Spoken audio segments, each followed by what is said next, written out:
मानव का कल्याण कहाँ है?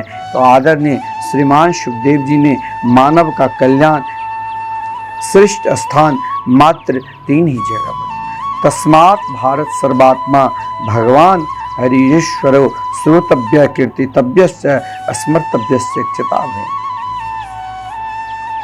जीवन में आप अपने समय को 2 जगह बांट रहे।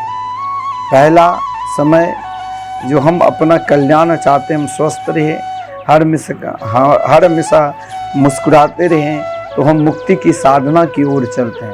और एक हमें कुछ नहीं चाहिए, हम जिस स्थिति में जिस परिस्थिति में हैं, खाते पीते सोते जागते, हर स्थिति में हर परिस्थिति में हमारा स्वयं कल्याण हो जाए। तो कल्याण के स्वरूप पहला है कि एक कल्याण से धर्म भी 2 प्रकार के होता है।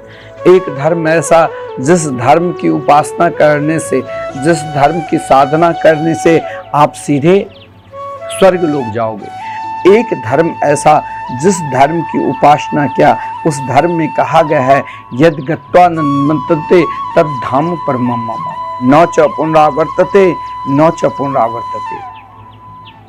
भगवती श्रुति कहती है वो धर्म की ओर यदि जाना है जहाँ स्वयं बांके बिहारी के दर्शन, जहाँ स्वयं उनके नित्य माधुरी लीला के हम आनंद प्रदान करेंगे और हमें हमारे हृदय में गोपी भाव उत्पन्न हो जाए। इसके लिए हमें भी महाराज श्रोतव्य भगवान की कथा श्रवण करना पड़ेगा, भगवान की कीर्तन करना पड़ेगा और भगवान का स्मरण करना पड़ेगा।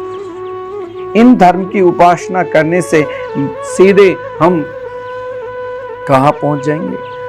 उनके नित्य निकुंज लीला में।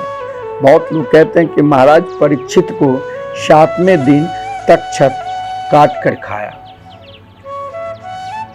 सर्प काटा। एक जगह कथा हो रही थी, महाराज श्री आपने ये नहीं बताया कि महाराज परीक्षित मरे कब, तक्षक कब काटा।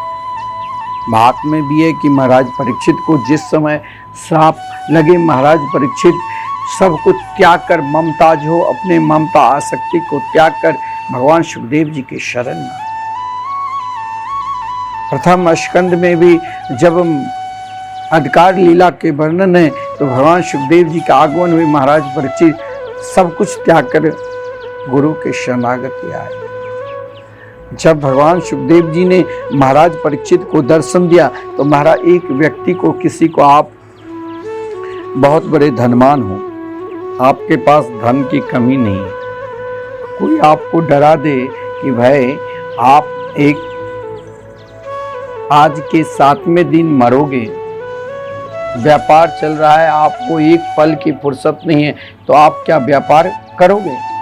नहीं करोगे। आप सब कुछ छोड़कर जो व्यक्ति आपको बता दिया उनके पीछे पीछे भागने लग जाओगे, महाराज मेरा कल्याण कहाँ है, किस ओर है, सब त्याग दोगे। बहुत लोग तो भाई मरने समय तक त्यागता नहीं। ये त्याग भी ये ममता रूपी, आसक्ति रूपी जो बंधन है, और कोई व्यक्ति कह दे कि हम इस बंधन से अलग हो गए, इस ममता से हम अलग हो गए, ये ममता ये बंधन हमें कुछ नहीं बिगाड़ सकता है, वो बिल्कुल झूठ बोल रहा है, बिल्कुल असत्य बोल रहा है। ममता और आसक्ति को त्यागना कोई साधारण बात नहीं है। उसके लिए सदगुरु की कृपा होना चाहिए, महापुरुषों की कृपा होना चाहिए। बिना महापुरुष, बिना सदगुरु की कृपा बिना आप ममता और आसक्ति को त्याग कर ही नहीं सकते।